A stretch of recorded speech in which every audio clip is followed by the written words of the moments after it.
All right.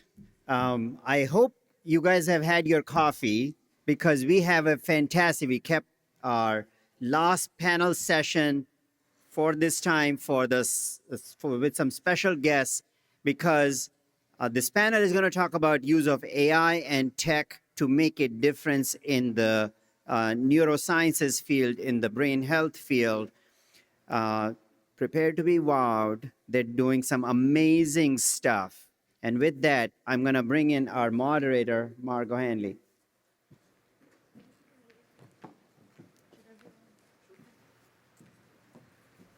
Thank you so much, Vineet, and thank you, everyone. I am so delighted to be here moderating this last, I suppose, panel before the end of the day.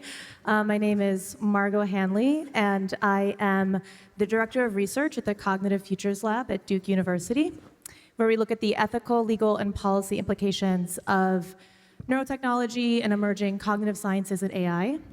And I'm also the co-founder of NeuroNYC, which is a nonprofit, I suppose I'll sit here, a nonprofit that's committed to making New York City a global hub for neurotechnology innovation. And I am in particular very excited to be moderating this panel because infrastructure is a big part of my work across everything I do. In my lab's work, I think a lot about how to build public trust as infrastructure as neurotechnology continues to permeate society and people are like, what is this technology and how do we know if we can trust it? So our lab does a lot of work building infrastructure in that sense, and then also place-based infrastructure that I do with NeuroNYC. So I'm very excited about infrastructure, and obviously infrastructure is going to be extraordinarily important for the brain economy. And I know we spent a couple days here thinking about articulating the problem statement of what problems can the brain economy answer, even definitions, what is the brain economy? And then in today's so many solutions around commercialization and investment. And this panel specifically focused now on infrastructure for the role of technology and AI. And this is a very broad topic. So this is the products and the systems that need to be developed in labs and commercialized and capitalized and made scalable and accessible. The data sets and the data assets that need to be generated and then used to train models that will just be so extraordinarily transformative for society, for health, for medicine, for human flourishing and well-being. And also, of course, which we'll talk about today quite a bit, the role of the human in this tech and AI infrastructure. And I think, human in the loop, of course, human at the forefront and central, but also at the helm, which is increasingly important as we think about agentic systems. So these are all very complex, difficult questions, and they're not easy. And so for that, we have just an extraordinarily amazing panel to think through these difficult but exciting questions. I'm going to let them introduce themselves, but it's Christian Howell, Erwin Boetticher, Nicole Bradford, and Chad Hagel. So if you guys just want to go down the line, I would love for you to just introduce yourself, where you're coming from. We'll get into the meat and potatoes after. But like what hat you're wearing at this conference or even just on this panel. Sure. One, thank you for having me on the panel. My name is Christian Howell. I'm the CEO of Cognito Therapeutics. So Cognito is pioneering an entirely new approach to brain health by really orchestrating the brain's own biology. And I will say, I guess I'm wearing two hats. So I am wearing the hat of someone that is trying to understand how can I leverage AI in order to bring what we genuinely believe is a groundbreaking technology to the market while balancing the sort of moral responsibility of AI is not great for brain health. And so how do we think about finding that balance between the two? Hi, everyone. My name is Nicole Bradford, and I have three hats. My focus is on human potential, and my tool is technology, and I do that in three ways. One, I am an investor, so I am a co-founder of an early-stage investment fund that invests in what I call human tech. Human tech is technology that helps human beings heal, grow, and thrive.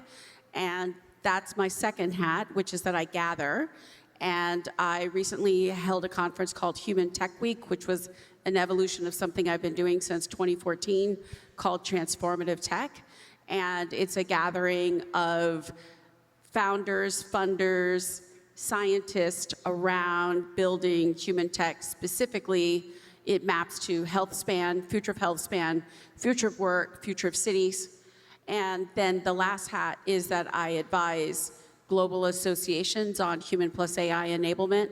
My most well-known role is with the Society of Human Resource Management, where I'm executive in residence on AI plus HI, human imagination, human innovation, human intelligence. Thank you. My name's Chad Hagel, and thank you to those of you that were the warriors to hang around for the very last panel of the day. I was saying we would either bring it home or see that everyone had already gone home. So thank you for being here. And I really appreciate being here as well. And I'm wearing maybe a unique hat of industry outsider.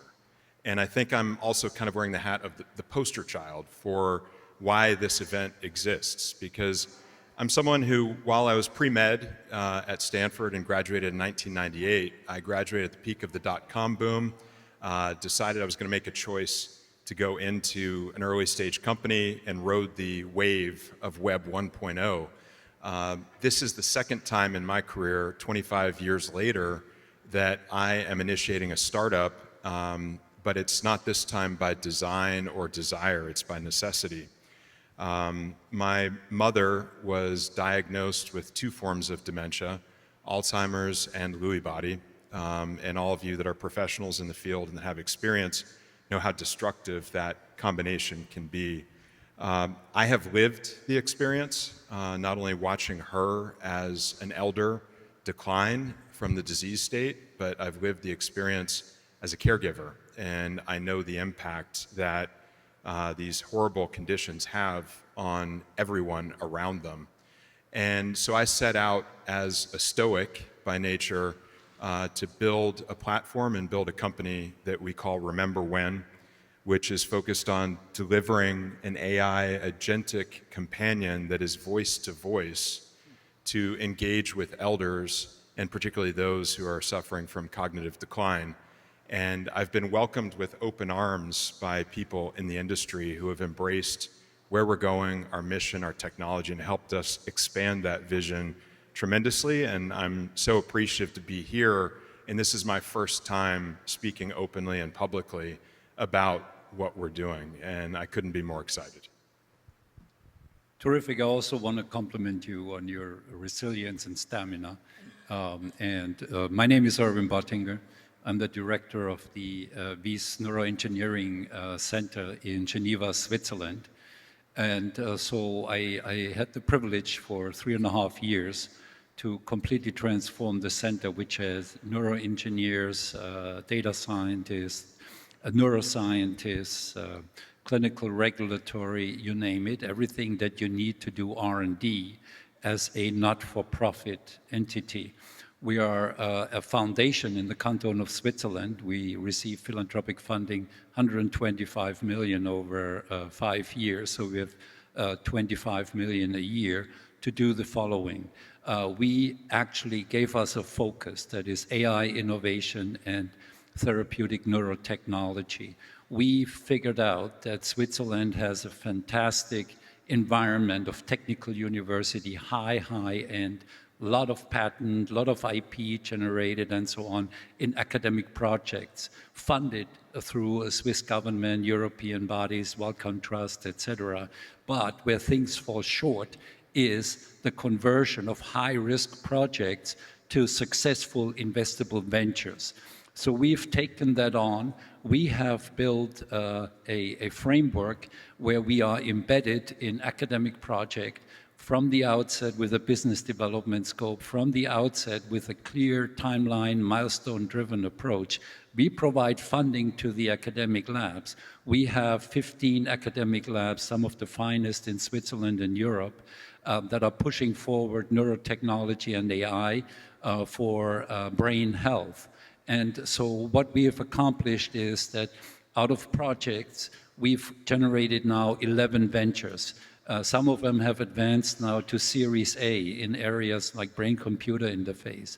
Others are using AI to skim through and learn from vast EEG data sets in EEG monitoring units in referral centers in Switzerland, and so on. We have a number of these technologies now in companies that are investable, and we believe that it is products that will have an impact in the market. And the market for us is non-invasive, scalable to populations to enhance human capabilities, to have a human impact. We believe that human skills, brain skills, are modifiable. The brain is almost an electrical organ that has immediate nanosecond, millisecond responsiveness to the environmental stimuli, good or bad. And we learned that we can modulate that, we can stimulate that, we can actually really enhance skills of individuals beyond their upbringing, beyond their education, beyond their urban environment. All of those things are part of the equation here. But there is also something that is needed, that is stimulation in acute settings for people through technology that is emerging, and I think will have a major impact on brain capital and therefore on the brain economy. Thank you. And yes, a testament to the this powerful group of folks that I have the honor of moderating today. But actually, a really good segue to this question, Christian. I want to give it a little bit more space, given as you can see the diversity of the speakers on the panel, who each are bringing such different but critical and valuable perspectives to infrastructure, is to give you guys a bit more space to talk about your project and how it relates to the brain economy. So coming from what you were just talking about, Ervin, of taking specifically neurotechnologies from the lab and for brain health and for brain skills and commercializing them.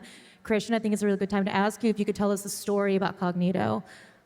Yeah, so I have the best job in the world. I'm just going to tell everyone that I'm also the dog who caught the truck. I am not the founder of this company, so I get to brag on the origin story, which is an unbelievably compelling one. So 2 leading neuroscientists at MIT, Dr. Liwei Tsai, who was the head of the Pekauer Institute, was studying brain activity and what was the biology that was happening when the brain was at various activity levels. And what she found was when the brain is most active, when the brain is at 40 hertz, there is a profound biologic expression that is important for preserving brain structure and brain function. And so she was then curious what happens in a neurodegenerative brain. And ultimately what we found is the brain is unable to reach that 40 hertz rate. And even in a healthy brain, we're only at 40 hertz for seconds at a time. And so she was curious of what if you could find a way to not only stimulate the brain to 40 hertz, but to hold the brain at 40 hertz. So she went to a gentleman by the name of Ed Boyden. Ed, lay your bets now. Ed Boyden will absolutely win the Nobel Prize at some point. And they began to look at various ways in which they could stimulate the brain. They looked at optogenetics, they looked at various molecules, and they ended up talking to a gentleman by the name of Emory Brown at Harvard. And what Emory said was, my daughter was concerned that her infant child was blind. And they brought the baby into Mass General, and what they did was they did something called VEP, which is they stimulated the optic nerve at 15 hertz with light, and then they put an EEG on the occipital lobe, and they could see that the nerve responded at 15 hertz.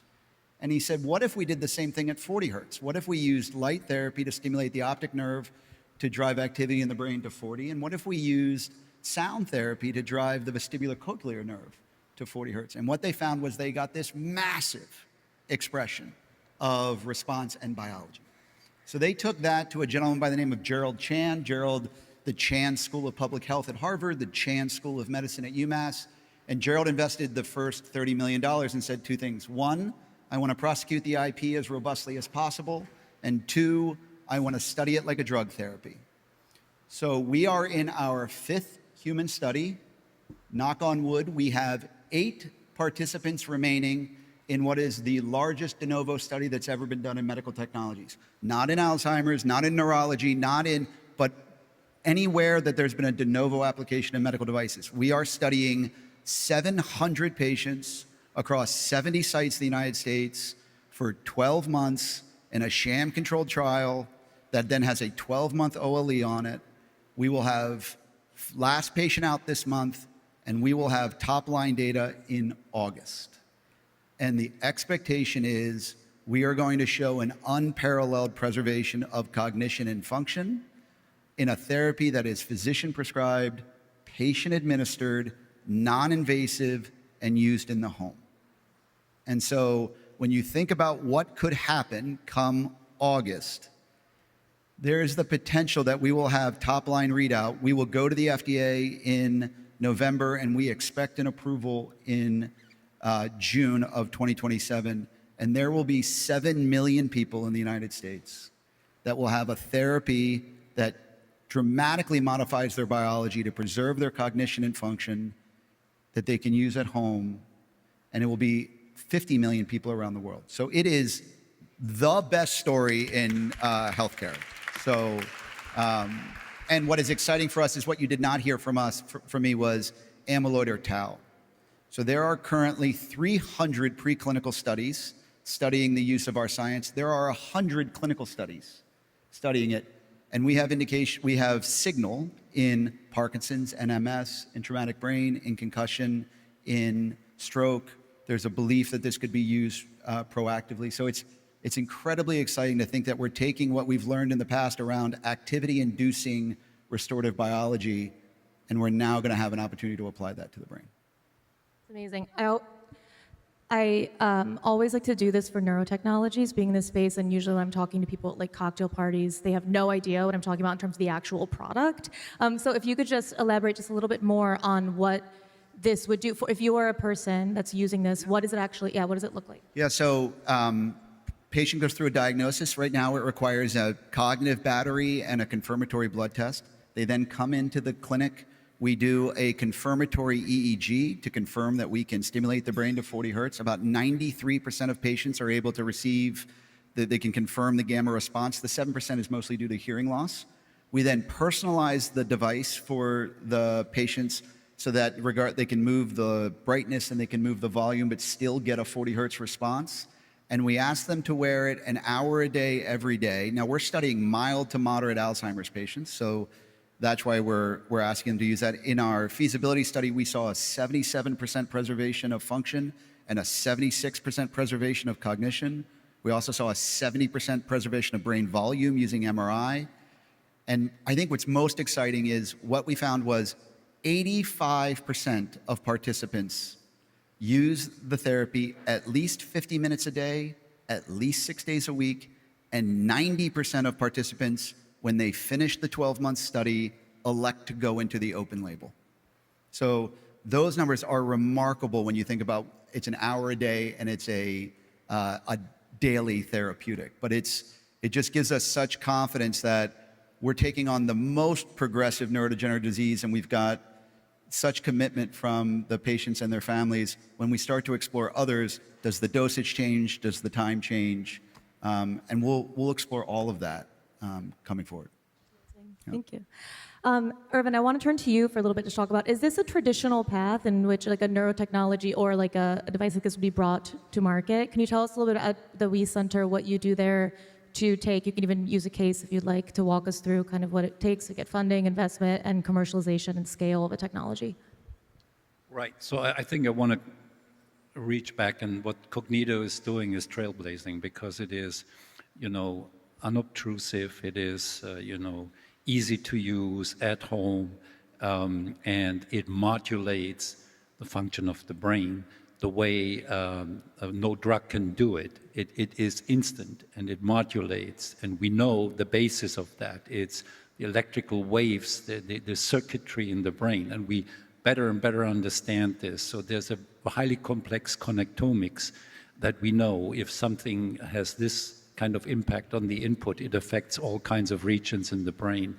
And this is what we need to know to be precise in where we target non-invasively, either electrical, magnetic, or stimuli, a visual, auditory stimuli. So this is really the Cognito paradigm, and I think the others following.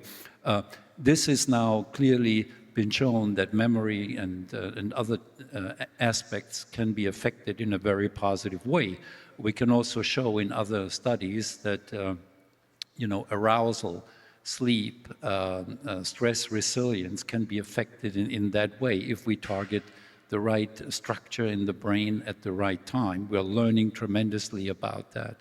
And with that, I would propose that, we are going in a direction of the general population, of brain skills in the general population, which is, I think, the way I understand it, the underlying proposition of brain capital for the brain economy. I mean, you have, certainly the most important aspect of brain health, and obviously treatment and stimulation in people that are affected with illness or with disorders of the brain.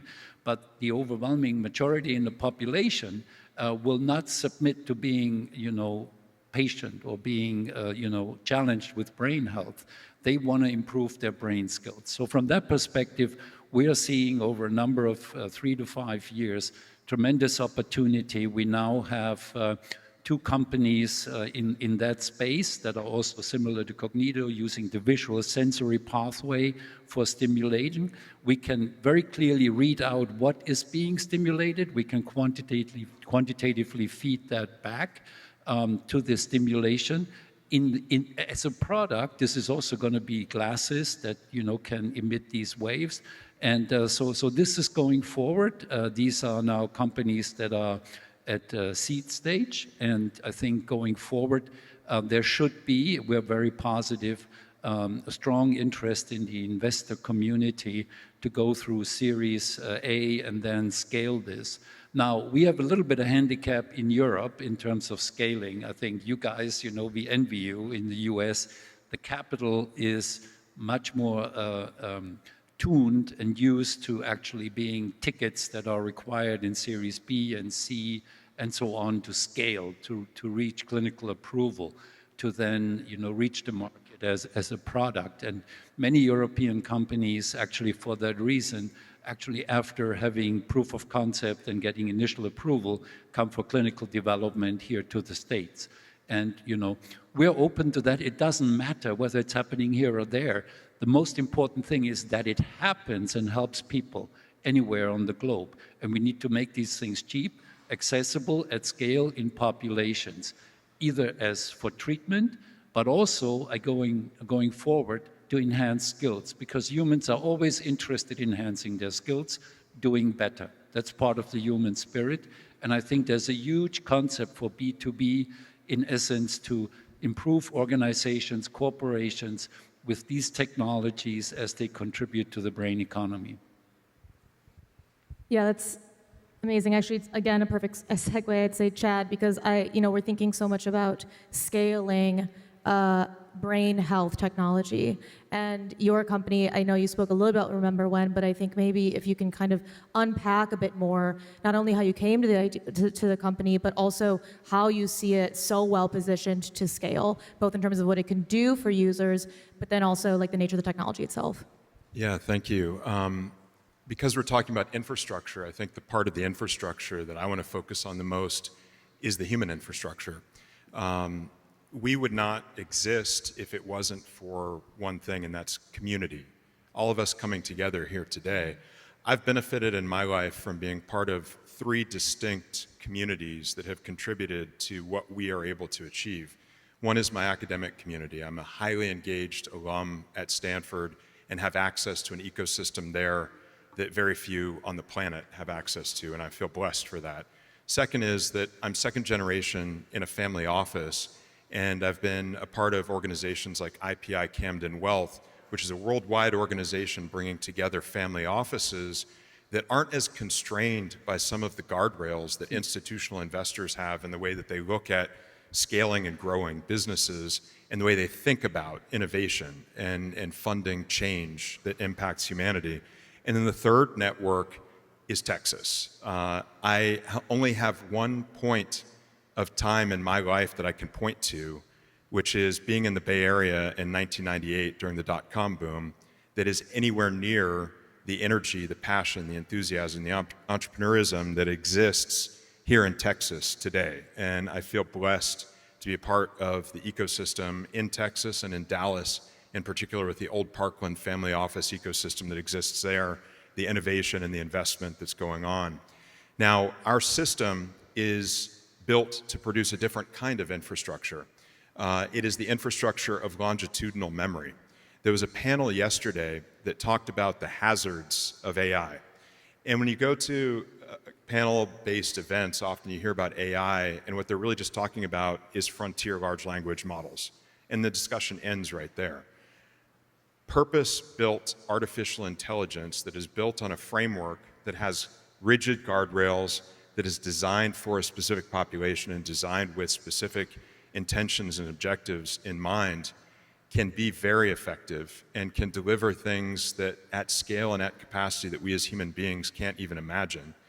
Our system is designed to integrate, and again, I'm a beneficiary of being a part of this community, and Davos Alzheimer's Collaborative, DAC, has partnered with us and educated us in a way about what our system does in building longitudinal engagement over what they refer to as the compelling continuum of connectivity, that you engage with someone way early in the cycle of cognitive decline when someone is just simply aging and has no symptoms, has no diagnosis, and you build a relationship with them through a companion-driven conversation and a dialogue that evolves and changes and grows and captures knowledge about them every day of every week of every month of their lives going through that development.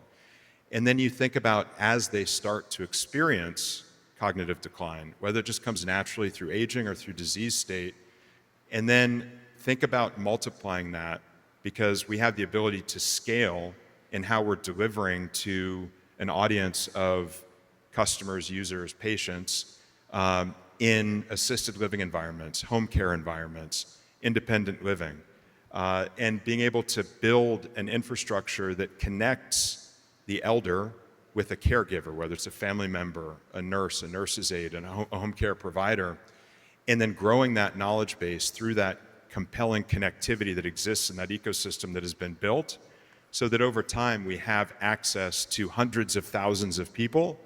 And this is a big picture perspective, but I believe ultimately, if you fast forward 10 years from now, we will have conducted the largest longitudinal epidemiological study of cognitive decline ever performed by delivering something compelling that brings people back again and again and again and provides them with benefits and rewards for doing so. Beautiful. Human-centered technology. Nicole, this is your bread and butter. I know across working in organizational change for Blizzard and co-founding transformativetech.org, founding Human in Tech Week, which I think was just a couple weeks ago. Can you tell us about your work, what it looks like to build technology that strengthens what you call human mesh, mental, emotional, and social health? Yeah, so I would say the part of infrastructure that I am in is sort of taking ecosystem infrastructure to another level. And the way that our thesis is, or my thesis is for Human Tech Week, is there's 4 parts, and it ends with the ecosystem. Number 1 is that AI and technology must deliver human flourishing to be considered successful. And we stand very strongly with that. Like, it doesn't matter if you reduce token cost or any of those things. If it's not delivering human flourishing, then it is not successful. Like, that's the definition of success.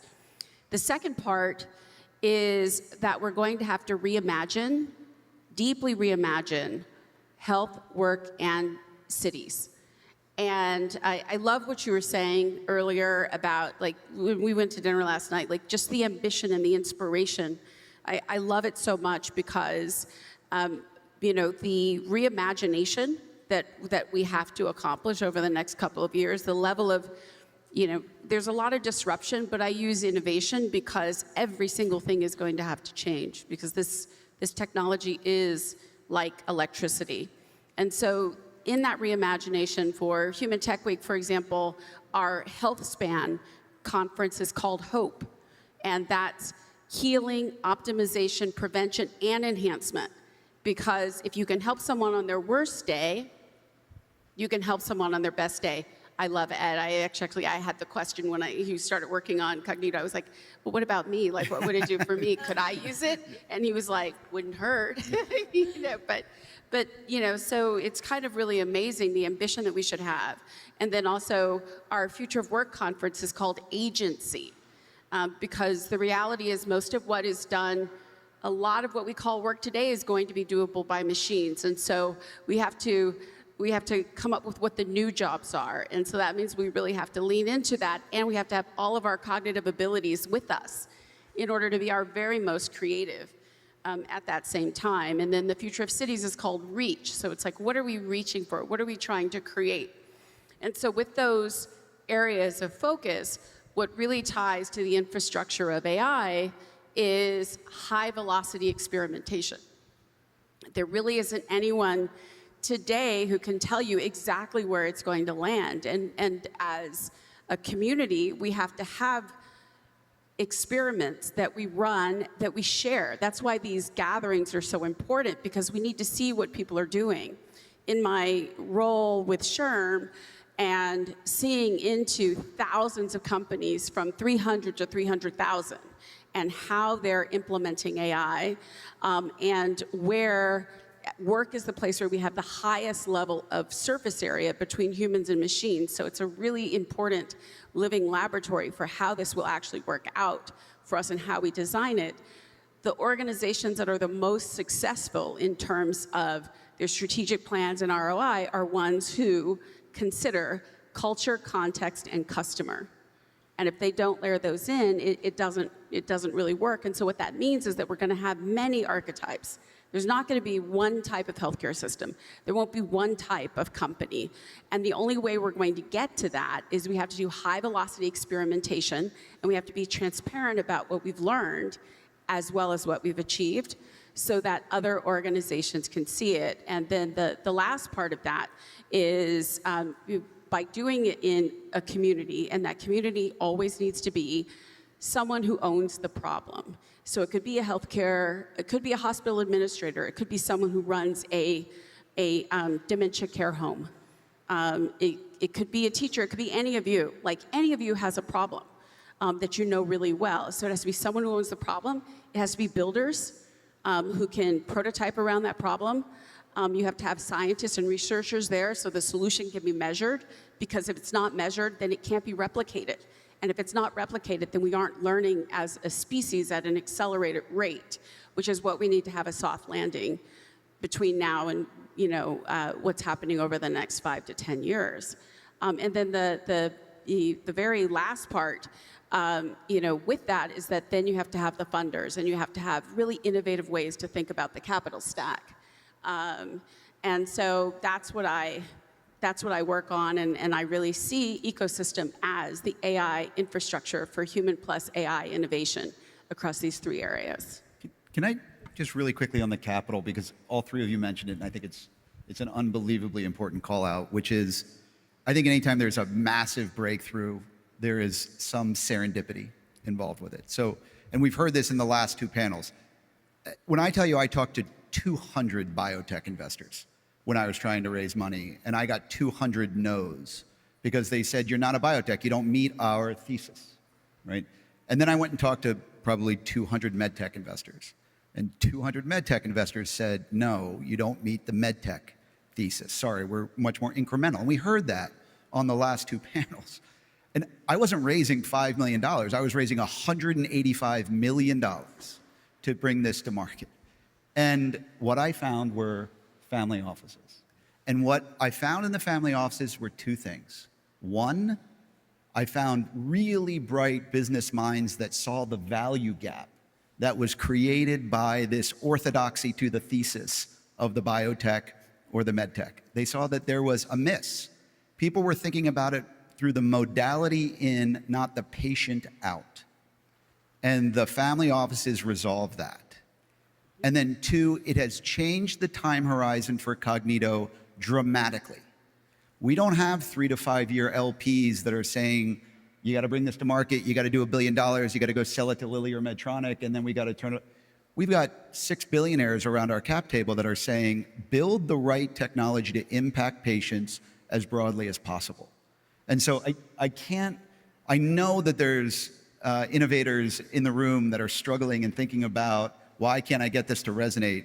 I cannot stress enough thinking about the family office path, because I actually think they are better positioned to drive truly breakthrough innovation, which this space needs, even, no offense to my venture capital friends, even more than the venture capital groups are in the market. So it's reassuring to hear all three of you say that, because I hope we're the canary in the coal mine. Well, and I'll tell you, there's a secret in there, which is it's no longer either or, it's and. Because family offices are recognizing this opportunity themselves and innovating into the space. So there are multiple family offices that have now spawned their own venture capital firms. And they're growing out of the family office infrastructure. And so you get that perfect combination of entrepreneurial, patient, and mission driven. And you don't find that anywhere else. Sorry. If I may, in terms of infrastructure and sort of the visionary investor, which is typically coming from the family offices and philanthropic and in that vein. So we have, and we're very proud of that, realized what we call the AI Hub Geneva. And this is a true partnership, and that was not easy, but we got it done. It's operative now since late last year. What is it? We figured that we need to actually start with patients and their providers. I come from 5 years of software engineering, systems engineering. You do user requirements engineering before you actually start coding anything. And so the requirements of the patients and the clinicians should be the starting point for developing technology, engaging in how an algorithm, what they should do to address an unmet need in the care of people with neurologic or mental health disorder. So this AI hub is now rapidly advancing with the university hospitals in Geneva, Switzerland's largest university hospital. They have on the R&D engineering campus, on the neuroscience campus, established an outpatient clinic. That's an innovation clinic where clinicians bring their patients, and the patients and the clinicians together work with the engineers and the AI engineers and the data scientists. We provide neurostimulation interventions. We collect data in a clinical care context. This is an innovation part. And that data becomes part of what we call the AI-Ready Brain Data Alliance. What that does is all the data collected with the patient in before and after intervention is also accessible to the startups that are engaged with the clinicians and the patients to advance their technologies. And what we insisted on, that of the 6 startups that are engaged, everybody's data becomes available, becomes part of this data alliance, and then everybody can see other data. Of course, it's de-identified and IP has to be protected and all of that. But I think in the end, it's this kind of alliance, clinicians, patients, engineers, clinical care facilities, and startups with new technologies need to work together. We're very proud of that. And the state is funding that. The state of Geneva is engaged. So it's a 3 partnership. It's the university hospital, our center, the state, and we also have the startups involved. This would not have been possible without the funds that we provided to actually jumpstart this initiative. But you hear that bottleneck with the funds. I mean, how that model itself seems like it should be scaled. How do we go about doing that? Creating that ecosystem you just talked about that seems critical for success. How might we do that? Well, you need to learn walking before you run. So I think we have this on a 3-year pilot. And so we have certain milestones that we need to meet.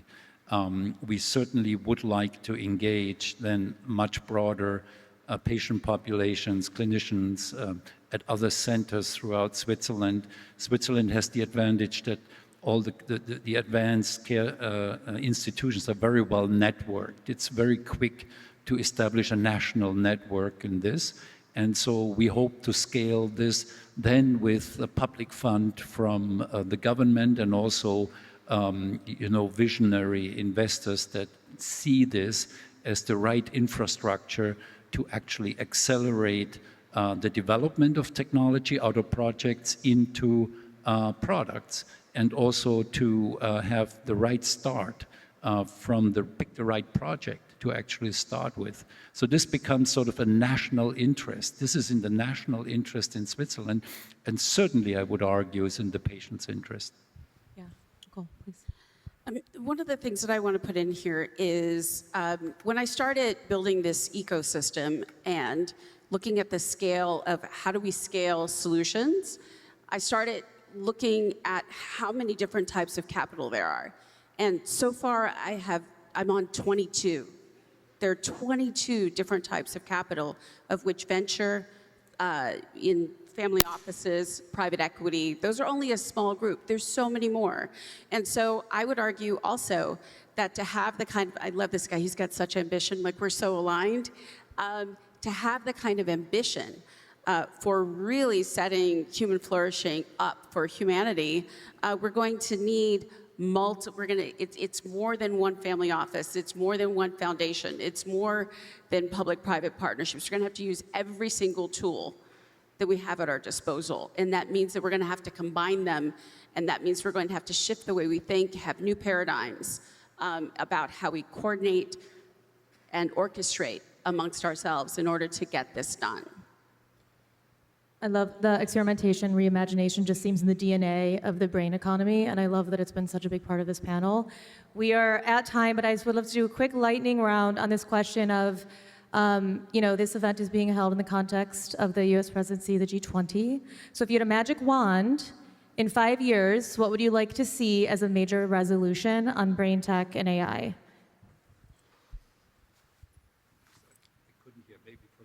Oh, yeah. So if I had a magic wand in 5 years, what I would love to see is us being much more proactive in making daily neuroprotection as ubiquitous as we think about exercise or the way that we approach cardiovascular and cardiometabolic health. And so I think to do that, we need to begin to educate on what is virtuous about thinking about daily neuroprotection, and continue to invest. We were talking, I live in this incredible triangle of this enormous downward pressure of the urgency to meet what's happening in Alzheimer's, with the pressure of the scientific ambition of our science and the need to clinically validate it. And I think if we're going to talk about creating movement around neuroprotection, we still have to live by those three, meaning we have to clinically validate why it's important to drive daily neuroprotection. And we take it as a massive responsibility, which is why we've engaged in big collaboratories with leading academic centers to help us answer that question, because we can't answer it by ourselves.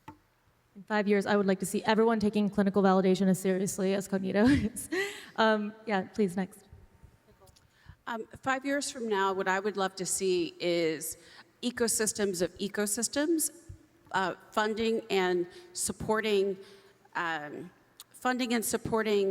experiments in 5 or 6 major cities around the world that are different types that can be used as examples and pilots that can be copied everywhere, and that as communities of communities, we're really learning together and pushing out insights together, as well as real examples solving real problems for regular people around the world. Because we're talking about the brain economy here in Texas, I think the economy and growth and stimulus relies upon two things. One is opportunity seeking. We've been talking about a lot of that here, and many of us are succeeding in pursuing opportunity. The second piece of it is risk mitigation.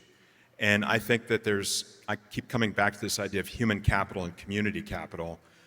One of the things that I would love to see is all of us, particularly here in Texas, uniting in a consortium between academia and the private sector, where the government is failing us and not stepping in and providing for us a framework, an architecture, a rubric for how we should operate, particularly in the digital environment when we're interfacing with at-risk human populations and looking to provide a higher quality of life, as you said, making sure that humans are thriving, that we collaboratively step forward and do this for ourselves and work together to achieve that. Yeah, I would echo that. I would just add a few words. One is that I do think that we need to be much more integrated much earlier. I think, we have to have constant exchange, and in 5 years, I would like to see that in certain places. And hopefully, these will be the places that will be in the lead with brain capital and brain economy. I'm certainly very impressed and optimistic that Houston and the Houston area can be in the lead in the following: clinicians and patients together, organizations that have the interest of those patients at heart, communities work together early on with the researchers involved in developing projects, putting project forward, generating evidence. We need business development in there right from the outset. We need engineers to de-risk what is coming, and we need to accelerate the development of new tools to improve brain health, brain skills for the brain economy very much. I think in 5 years, out of a place like here in Houston, with the projects and the initiatives underway, we will see that. I'm very optimistic. Thank you all. This was a trick question, by the way, because now we have 5 years to build all of this, and you in the room as well. Thank you so much, panelists, for your really inspiring thoughts and for your work, and for everyone staying here this late in the day. Thank you all. And now I'd love to pass it on to Vineet and Harris, I think, for the closing remarks of the day.